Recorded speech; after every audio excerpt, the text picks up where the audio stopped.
ये सभा आज जो हो रही है उसका उद्देश्य बड़ा स्पष्ट है। देश में क्या हुआ, पहलगाम से लेके ऑपरेशन सिंदूर से लेके आज तक, वो हम सबके सामने है, मुझे दोहराने की जरूरत नहीं है। लेकिन इस देश में अगर हम सबकी सामूहिक आस्था किसी एक चीज में है तो भारत की सेना में है, भारत की फौज में है। और हमें फक्र है कि आज सरहद पर हम लोग खड़े हैं बाड़मेर में। यहाँ से पाकिस्तान बहुत दूर नहीं है। यहाँ के रेगिस्तानों में हमारे सैनिकों ने खड़े होकर जो शौर्य का प्रदर्शन दिखाया और 9 आतंकवादी अड्डों को जो ध्वस्त किया, मैं हमारी सेना को साधुवाद देता हूँ, धन्यवाद देता हूँ कि अपनी जान की परवाह किए बगैर उन्होंने हम सब के मान सम्मान की रक्षा करी है। 26 निर्दोष निहत्थे सैलानियों को नाम पूछ पूछ कर मौत के घाट उतारा।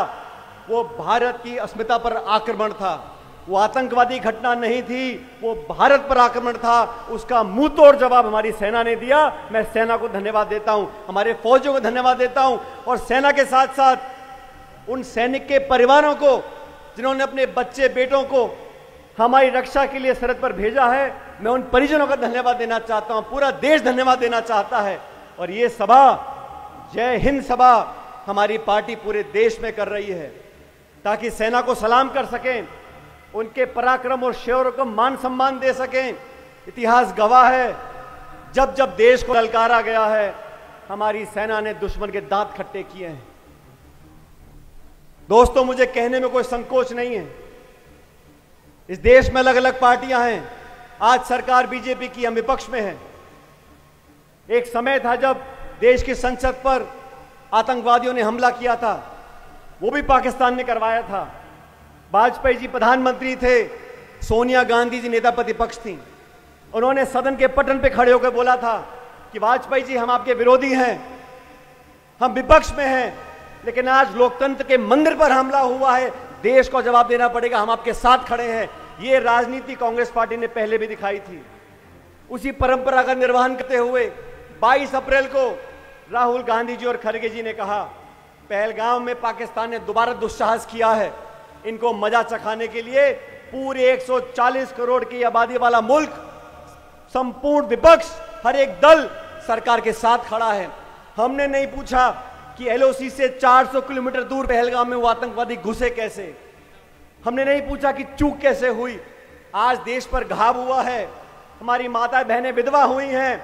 आज हमें बदला लेना है। पूरा देश एकजुटता से खड़ा रहा और हमारी सेना ने वो कर दिखाया जो हमें उम्मीद थी।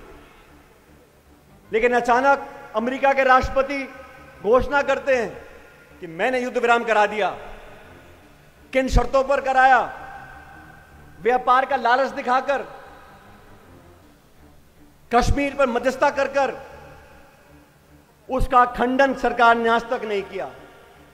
इतना बड़ा मुल्क, थोड़े मोड़े व्यापार के लिए हम युद्ध विराम कर सकते हैं? अगर नहीं तो सरकार को जवाब देना चाहिए। मैं आरोप नहीं लगा रहा हूं, लेकिन स्पष्टता होनी चाहिए। आज कश्मीर पर चर्चा करना चाहते हो, मुझे खेद है दोस्तों, दुनिया के तमाम मुल्कों ने जब युद्ध विराम हुआ, किसी ने आतंकवाद का जिक्र नहीं किया, किसी ने पाकिस्तान समर्थित आतंकवादियों का जिक्र नहीं किया, भर्त्सना नहीं करी। वो पाकिस्तान जहां उसामा बिन लादेन मारा गया, जहां असद मसूद जैसे आतंकवादी रहते हैं, पूरी दुनिया जानती है। फिर भी जो भर्त्सना करनी चाहिए थी दुनिया के देशों को, वो नहीं करी। चीन खुलकर पाकिस्तान के साथ आ गया और रूस हमारा सबसे पुराना दोस्त, उसने आतंकवाद की चर्चा नहीं की। हमारा मुद्दा आतंकवादियां हैं, हमारा मुद्दा निर्दोष जाने हैं। ये चर्चा कश्मीर पे करना चाहते हैं। इसीलिए हमने कहा एक विशेष सत्र बुलाना जाना चाहिए। 1994 में लोकसभा और राज्यसभा में सर्वसम्मति से ये रेजोल्यूशन पारित किया गया कि जो पाक अधिकृत कश्मीर है, पीओके, वो भारत का हिस्सा बनना चाहिए। ये प्रस्ताव सर्वसम्मति से पारित किया गया 94 में। आज वो समय आ गया कि दुनिया के 200 देशों को पता होना चाहिए, जब कश्मीर की बात आती है, आतंकवाद की बात आती है, भारत की अखंडता की बात आती है, पूरा देश एक है। अभी इतने सारे डेलीगेशन दुनिया के देशों में गए हैं, कितना बेहतर होता, हमारा सत्र बुलाया जाता, यहां से एक आवाज निकलती कि पूरा देश एक है और हम आतंकवाद से कोई समझौता नहीं करेंगे। कांग्रेस हो, बीजेपी हो, सब मिलकर एक बात बोलते और फिर ये डेलीगेशन जाते दुनिया में, उनकी बात का वजन बनता। वो सत्र बुलाया जाना चाहिए था। सरकार में बैठे लोग, कर्नल सोफिया कुरैशी गुजरात से आती हैं, उनकी तीसरी पीढ़ी फौज में काम कर रही है। विंग कमांडर नियोमिका सिंह, इन दोनों बहादुर महिलाओं ने किस खूबसूरती से, किस बहादुरी से पूरी सेना का विवरण किया, हमारा सीना छाती से फूलता था। और वो लोग जो शपथ लेके संविधान की बैठे हैं, मध्य प्रदेश के इस मंत्री ने क्या शब्द बोले कर्नल सोफिया के लिए। सुप्रीम कोर्ट को आदेशित करना पड़ा, लेकिन बेशर्मी की सारी हदें पार कर दी, आज तक उसका इस्तीफा नहीं लिया गया। मध्य प्रदेश के उप मुख्यमंत्री हों, हरियाणा के राज्यसभा के सांसद हों, मजाक उड़ाते हैं वीरांगनाओं का, हमारी सेना का, और आप कुछ बोलते नहीं हैं। भाजपा के शीर्ष नेतृत्व को माफी मांगनी चाहिए और बाहर निकाल देना चाहिए ऐसे लोगों को जो मंत्री बना के आपने बैठे हैं। हमारा पार्टी ने ये निर्णय लिया, हम जैन सभाएं करेंगे, लोगों के अंदर वो जज्बा जागरूक करेंगे, क्योंकि जब युद्ध विराम हुआ उसके 6 घंटे बाद पाकिस्तान ने सीज फायर का उल्लंघन किया, लगातार बमबारी करी राजौरी और पुंछ में। उस मुल्क का क्या भरोसा है? वो मुल्क दिवालिया हो गया है। हमारी अर्थव्यवस्था उससे 11 गुना बड़ी है। जहां इमरान खान जेल में है, सांसद जेलों में है, पाकिस्तान की सेना और आईएसआई उस देश को चलाती हैं, उनकी विश्वसनीयता बिल्कुल नहीं है। इसलिए सरकार को बहुत सावधानी से काम करना चाहिए। और मैं तो धन्यवाद देना चाहता हूं अखिल भारतीय कांग्रेस कमेटी का कि संदीप सुरजेवाला जी आज हमारे बीच में आए हैं, पार्टी का संदेश लेके।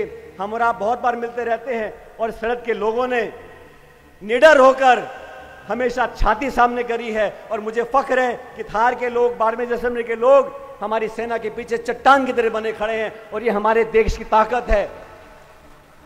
मजहब नहीं सिखाता आपस में बैर रखना, हिंदी है हम, हिंदुस्तान हमारा। ये जो हमको तोड़ना चाहते हैं मजहब के नाम पर, उनको मुंह तोड़ जवाब देना बहुत जरूरी है। ये घुसपैठिए, ये पाकिस्तान समर्थक आतंकवादी सिर्फ देश में दोफाड़ करना चाहते हैं मजहब के नाम पर, हम उन्हें कभी कामयाब नहीं होने देंगे।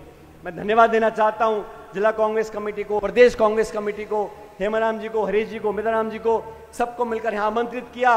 और यहां से एक बुलंदी की आवाज जाएगी कि जय हिंद समाओं के माध्यम से पूरी कांग्रेस, पूरी जनता सेना के साथ खड़ी है, देश के साथ खड़ी है, और आतंकवाद से हम कभी समझौता नहीं करेंगे। यहां के लोगों ने बहुत समय देखा अच्छा बुरा। बिजली पानी के क्या हाल है आप जानते हो।